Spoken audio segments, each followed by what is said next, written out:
Hello everybody, Joel here from Golf Monthly, and welcome along to this special video where we're going to be talking about the best and worst bits about playing golf after lockdown. Today is the day my golf course, Burley Park Golf Club here in Stamford, is officially open for the first time. I've got a tee time at 3 o'clock and I'm obviously very excited about getting out on the course.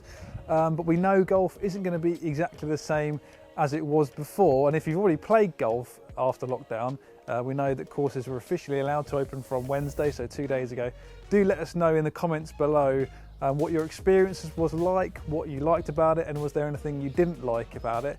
I think it's about time we get the golf clubs ready, but before we leave for the course, make sure you do click that subscribe button to the Golf Monthly YouTube channel so you don't miss any of our videos, and if you like what you're watching, do click that thumbs up button as well. So let's get the clubs and trolley ready and get to the golf course. New shoes to test. What do you think?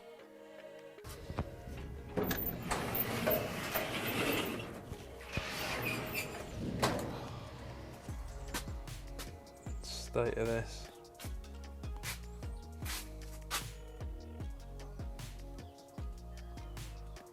Pretty good actually.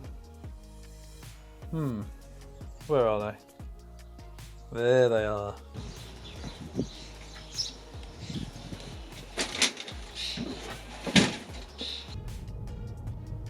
Some sort of checking in process apparently.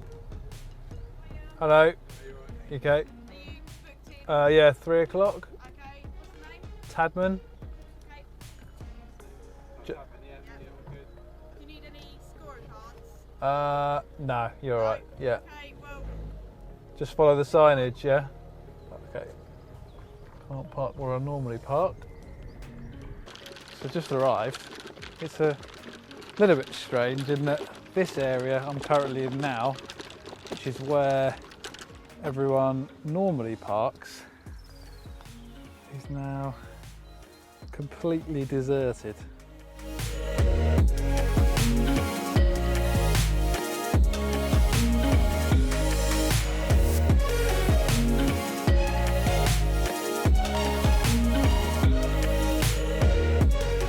Well, I have to say the course is looking in great condition.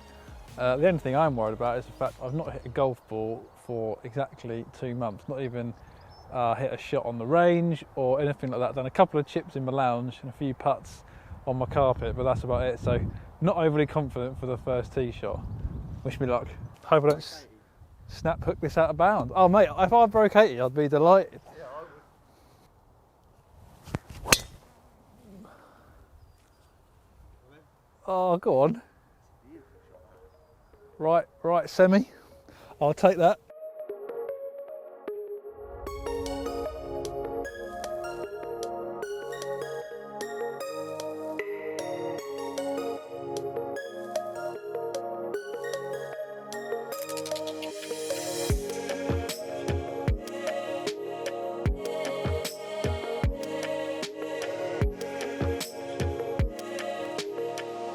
Found the bunker. Some interesting rake skills going on, but the lie appears to be not too bad.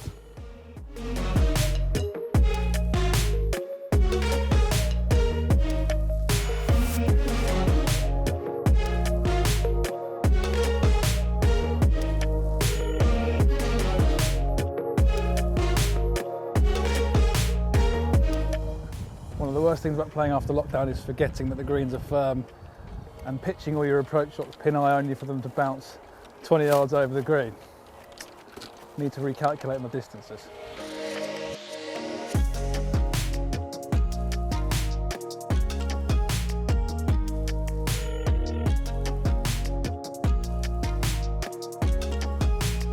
Oh, this is what we're talking about. Sun is out, beautiful mown fairways. I'm actually playing quite well as well. Had a couple of birdies. I'm 6 over with 2 holes to play, so more than respectable, better than I was expecting, and I'm dormy 2 up in the match, so life is good. And I think everyone out here watching this video has experienced something similar. It's just great to be back out here playing golf, sport we love, hitting some good shots. There's been some bad ones as well, but all in all, it's definitely great to be back. Forgot to record the putts there, but 2-putted for par, my playing partner, my opponent 3-putted, so nice little 3-in-1 victory there for the first game post-lockdown. Happy days. Bad luck to this fella. Right, so I'm back from my first round of golf post-lockdown, and in this conclusion I'm going to try and summarise really quickly for you the things that I really liked about golf after lockdown and the things that maybe I didn't quite like after golf post-lockdown. We're talking specifically about how golf is different now to how it was before. So starting with the things I really liked about golf after lockdown was unsurprisingly the fact that we're just out there playing again. It was just fantastic to walk the fairways, the sun was out, it was a beautiful evening, and you know, we all know the physical and health benefits that golf provides, and I really experienced that. I was actually pretty knackered by the end of my round, so to get out on the course, walking again for a few hours, I've really felt the physical benefits of that. And for me, there was no danger in breaking any of the social distancing rules that clubs have set out. You know, 2 meters was really easy to maintain. Actually felt like I could have done 4 or 5 meters, no problem on tees and greens without any problem. So I know there's some people criticising the fact that golfers are able to play golf and other sports aren't able to do theirs, but for me there's no danger to the public in terms of spreading the virus for me. And you know, let's face it, a lot of people rely on golf being back up and running for their incomes, myself included. So I think if we can do it safely, there's no reason why we can't play golf again, and I don't think there's any danger at all. You know, there was hand sanitizer at the start and at the finish. As long as you don't touch the flags, which was really easy to not do because of the way that the golf course, my club, has put a little polystyrene ring at the bottom of the flag so you can get your ball out easily. Some people have turned the holes over. You know, whatever system your club uses, I think you'll agree, if you've played golf already, there's no danger of any sort of transmission. So yeah, that's a big thumbs up for me. Golf is back and there's no reason why it couldn't be. Now, one thing to put in the negative column, unfortunately, is the booking of tee times. Unsurprisingly, the demand for tee times once courses opened was really high. You think of my club as an example, we've got 400, 500 members with only 100 slots per day. So when the tee times went live, they went really quickly, and there'll be people there who won't be able to get a tee time when they want. Golfers just need to be fair, don't be greedy, you know, make sure you don't go over your quota. For my club, it's 3 rounds per member per week. You know, don't bend the rules and book in anonymous players and so people can play more than they should, or whatever other the way you think about getting around the rules.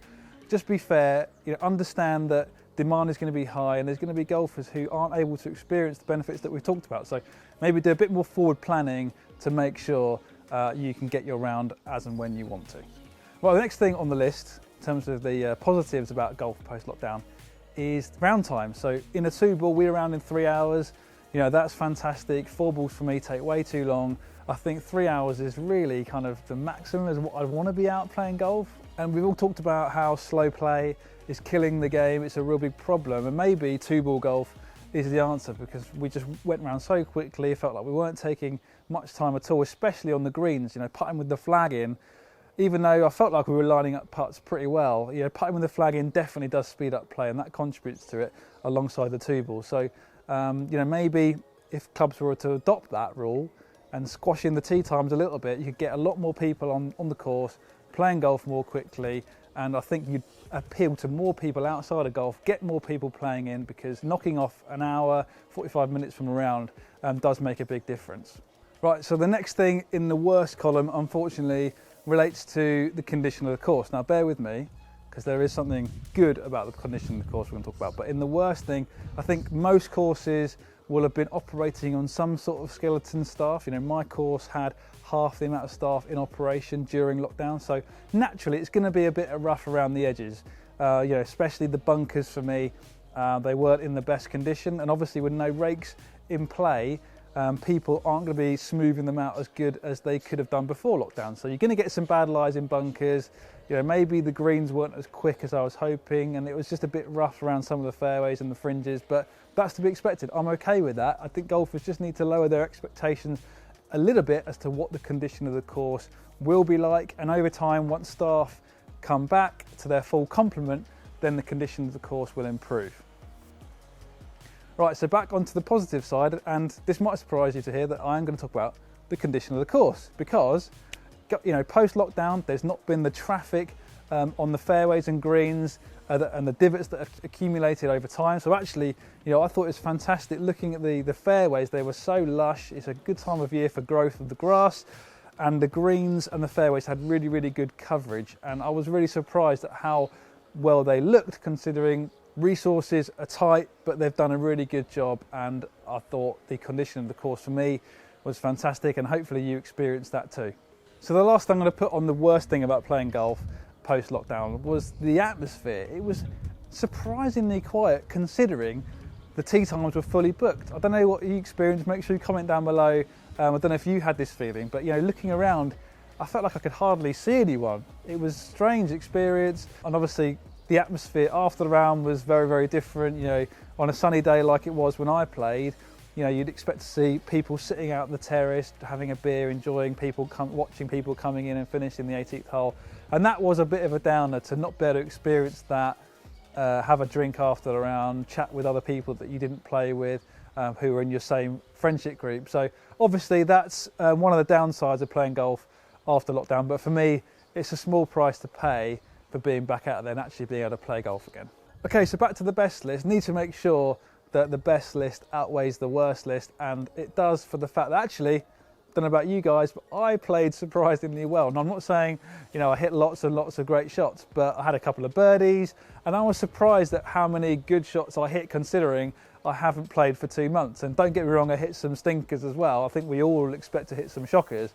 But it was just nice to actually be able to get out there and hit some good shots and remember why we love the game, and give you some confidence moving forward that maybe you haven't completely lost your game and there is something there to work on. Now the courses are open. Admittedly, the driving range and the putting green aren't open yet, but at least there's something to work with there and give you something to kind of motivate you for your next round. The fact that you do have those shots in the locker. Hopefully you experienced that too. Comment below if you didn't hit any good shots, and maybe we'll set up a GoFundMe page to pay for some coaching for you. So there you have it. That's my verdict on the best and worst things about playing golf post-lockdown. Were your experiences any different? I'd love to hear from you. What did you really like about it? What did you not like about it? Golfers are going to have different experiences out there, but hopefully you will agree that the positives more than outweigh the negatives, and that it's great that we're back out playing golf again. Guys, thanks for watching. I'll see you again soon, but for now, it's goodbye from me.